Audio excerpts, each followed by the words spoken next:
ఈ వీడియోలో Google, Samsung, iPhone base variants ని కంపేర్ చేస్తూ ఏ మొబైల్ బెటర్ గా ఉంటుందని చెప్పేసి మాట్లాడుకుందాం. పేరుకి ఇవన్నీ ఫ్లాగ్షిప్ మొబైల్స్ అయినప్పటికీ కూడా ఏ mobile value for money mobile అవుతుందో ఈ వీడియోలో డిస్కస్ చేద్దాం. ఈ మొబైల్స్ యొక్క బాక్స్ కంటెంట్ సింపుల్ గా ఉంటుంది. మొబైల్ ఉంటుంది, కేబుల్ ఉంటుంది, సిమ్ ఎజెక్షన్ టూల్ కూడా ఉంటుంది, ఒక పేపర్ ఉంటుంది. అంతే అండి. బాక్స్ లో అంతకన్నా ఎక్కువ ఎక్స్పెక్ట్ చేయకండి. అట్లీస్ట్ చార్జర్ ఇవ్వరు, ప్రీ అప్లైడ్ గ్లాస్ కూడా ఇవ్వరు.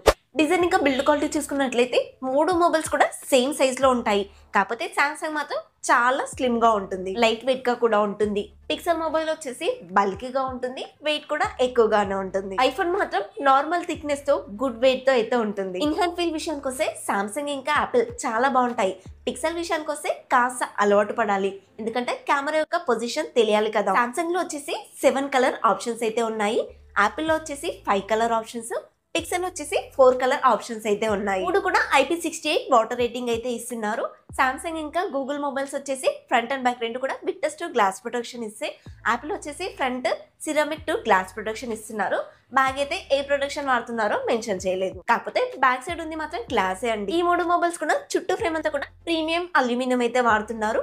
డిజైన్ ఇంకా బిల్డ్ క్వాలిటీ విషయంలో మీరే డిసైడ్ అవ్వండి మీకు ఏది సెట్ అవుతుంది అనేది. డిస్ప్లే విషయానికి వస్తే ఫస్ట్ ఐఫోన్ లో చాలా పెద్ద అప్గ్రేడే జరిగిందండి. ఫస్ట్ టైం బేస్ వేరియంట్ లో కూడా 128 రిఫ్రెష్ రేట్ అయితే ఇస్తున్నారు. 1.5K రిజల్యూషన్, అది కూడా LTPO 10 బిట్ ప్యానల్ అయితే వాడారు.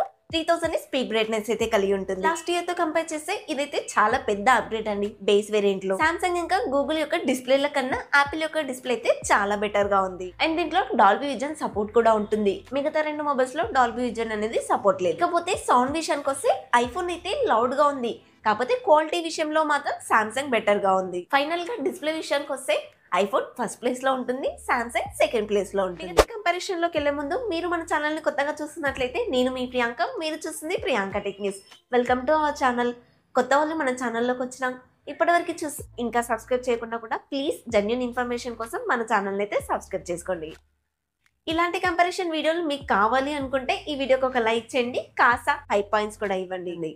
పర్ఫార్మెన్స్ విషయానికి వస్తే యాపిల్లో A19 చిప్ ఉంటుంది, సామ్సంగ్ లో 8 ఎలైట్ ప్రాసెసర్ ఉంటుంది, గూగుల్లో వచ్చేసరికి టెన్సర్ వాళ్ళ G5 ప్రాసెసర్ ఉంటుంది. ఈసారి TSMC నుంచి తీసుకున్నారులేండి, పర్లేదు. యాపిల్ వచ్చేసి 8GB బేస్ వేరియంట్ వస్తే, గూగుల్ ఇంకా సామ్సంగ్ వచ్చేసి 12GB అయితే బేస్ వేరియంట్ ఉంటుంది. మూడు కూడా 256GB బేస్ వేరియంట్స్ ఉంటాయి. పర్ఫార్మెన్స్ విషయానికి వస్తే యాపిల్ ఇంకా సామ్సంగ్ పోటాపోటీగా ఉంటాయి, గూగుల్ కాస్త వెనుకబడి ఉంటుంది. గీక్ బేస్ స్కోర్ లో ఏమవుతుందంటే సింగిల్ కోర్ లో వచ్చేసి యాపిల్ ఎక్కువ స్కోర్ చేయగలిగితే, మల్టీ కోర్ లో వచ్చేసి సామ్సంగ్ ఎక్కువ స్కోర్ చేయగలుగుతుంది.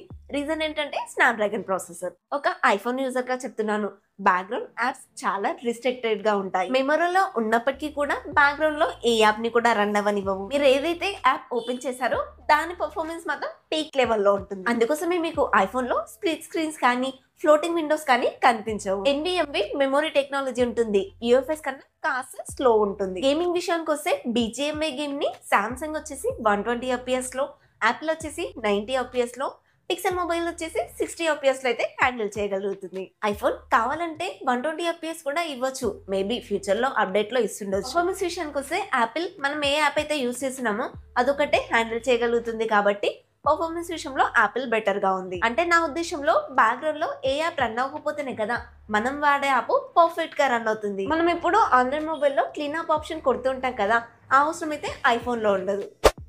కెమెరాస్ విషయానికి వస్తే ఐఫోన్ లో back side dual camera setup మాత్రమే ఇస్తారు. ఇప్పుడు 80,000 ఉంది కదా, అయినా కూడా దీంట్లో టెలిఫోటో లెన్స్ అయితే ఆప్షన్ ఉండదు. అంతేలేండి, దీంట్లోనే టెలిఫోటో లెన్స్ కూడా ఆప్షన్ ఇస్తే ప్రో వర్షన్ ఇంకెవరు కొనరు. ఇంకా ఐఫోన్ లో వచ్చేసి బ్యాక్ సైడ్ 48+48MP కెమెరాస్ ఇస్తే, ఫ్రంట్ వచ్చేసి 18MP అయితే ఇస్తారు. ఐఫోన్ లో ఈసారి కొత్తగా సెంటర్ స్టేజ్ ఫోటో ఆప్షన్ అయితే ఇచ్చారు. నాకైతే అస్సలు నచ్చలేదండి. ఫోటో ఎక్కడో మిడిల్లో మధ్యలో కొంచెం ఉంటుంది, పైన కింద మొత్తం బ్లాక్ ఇస్తున్నారు, కాబట్టి నాకైతే పర్సనల్ గా నచ్చలేదు. ఇంకొకవేళ యూస్ఫుల్ అనిపిస్తే ఓకే వాడేసేయండి. సామ్సంగ్ లో వచ్చేసి back side triple camera setup అయితే ఇస్తున్నారు. 50+12+10MP. మెయిన్ కెమెరా వచ్చేసి 50MP, 12MP వచ్చేసి అల్ట్రా వైడ్, 10MP వచ్చేసి టెలిఫోటో లెన్స్. టెలిఫోటో లెన్స్ నుంచి 3x వరకు ఆప్టికల్ జూమ్ చేసి మంచి పోర్ట్రేట్ షాట్స్ అయితే తీసుకోవచ్చు. ఫ్రంట్ కెమెరా విషయానికి వస్తే సామ్సంగ్ లో 12MP ఇస్తున్నారు, పిక్సెల్ లో వచ్చేసి 10.5MP ఇస్తున్నారు. పిక్సెల్ లో చూసుకున్నట్లయితే సేమ్ అండి, back side triple camera setup అయితే ఇస్తున్నారు. మెయిన్ కెమెరా వచ్చేసి 48MP, 13MP వచ్చేసి అల్ట్రా వైడ్ అండ్ 10.8MP వచ్చేసి టెలిఫోటో లెన్స్ అయితే ఇస్తున్నారు. 5x వరకు ఆప్టికల్ జూమ్ చేసి మంచి ఫోటోస్ అయితే తీసుకోవచ్చు. టెలిఫోటో లెన్స్ విషయంలో మాత్రం పిక్సెలే బెస్ట్ అండి. యాపిల్ వచ్చేసి ఫ్రంట్ అండ్ బ్యాక్ నుంచి మాక్సిమం 4K 60fps వరకు వీడియో రికార్డ్ చేయగలిగితే సామ్సంగ్ లో ఉన్న 4 కెమెరాస్ నుంచి కూడా 4K 60fps వరకు వీడియో రికార్డ్ చేయగలుగుతుంది. అలాగే మెయిన్ కెమెరా నుంచి మాక్సిమం 8K 30fps వరకు కూడా వీడియో రికార్డ్ చేయొచ్చు. పిక్సెల్ లో కూడా 4K 60fps వరకు వీడియో రికార్డ్ చేయగలుగుతుంది, కానీ అల్ట్రా వైడ్ లో అయితే చేయలేదు. నేను ఎక్కువగా హ్యూమన్ ఫొటోస్ తీసాను, నాకు న్యాచురల్ ఫొటోస్ కావాలి అనుకుంటే ఐఫోన్ తీసుకోండి. అదర్వైజ్ హ్యూమన్స్ ని పెట్టి మంచి ఫొటోస్ తీయాలనుకుంటే మాత్రం గూగుల్ పిక్సెల్ ఇక్కడ చాలా బెటర్ ఆప్షన్ అవుతుంది. మన మొహం ఏదైతే ఉందో అది మంచి క్వాలిటీతో రావడంతో పాటు బ్యూటీని కూడా యాడ్ చేస్తుంది. అదే బ్యూటీ మోడ్ ను మీరు ఇష్టపడుతూ ఐఫోన్ లో ఫోటో తీస్తే మాత్రం ప్రతి ఫోటోని మీరు ఎడిట్ చేస్తూ పోవాలి. వీడియో డిపార్ట్మెంట్ విషయానికి వస్తే మాత్రం ఐఫోన్ ఇక్కడ చాలా స్మూత్ గా వీడియో రికార్డ్ చేయగలుగుతుంది. సింపుల్ గా చెప్తానండి, మీరు ఫోటో పర్సన్ అయితే పిక్సెల్ మొబైల్ తీసుకోండి, వీడియో పర్సన్ అయితే ఐఫోన్ తీసుకోండి. మరి సామ్సంగ్ బాగా లేదా అంటే ఏదో ఒక చోట ఈ రెండు మొబైల్స్ వెనకాల దాగుండిపోయింది. ఇక సాఫ్ట్వేర్ ఇంకా అప్డేట్ విషయానికి వస్తే మూడిట్లోనూ మంచి సాఫ్ట్వేర్ అయితే ఉంటుంది అండ్ మూడిట్లోనూ అప్డేట్స్ కూడా చాలా కాలం ఇస్తారు. సామ్సంగ్ ఇంకా గూగుల్ వచ్చేసి 7 years అప్డేట్స్ ఇస్తే యాపిల్ కూడా 6 years అయితే ఇస్తుంది. బట్ ఏ ఫీచర్స్ విషయానికి వస్తే ఈ కాంపిటీషన్ నుంచి యాపిల్ అయితే పక్కకు నెట్టాల్సింది. లాస్ట్ టైం ఏమో యాపిల్ ఇంటెలిజెన్స్ అని ఏ ఫీచర్ ని తీసుకొచ్చామని చెప్పుకున్నారు.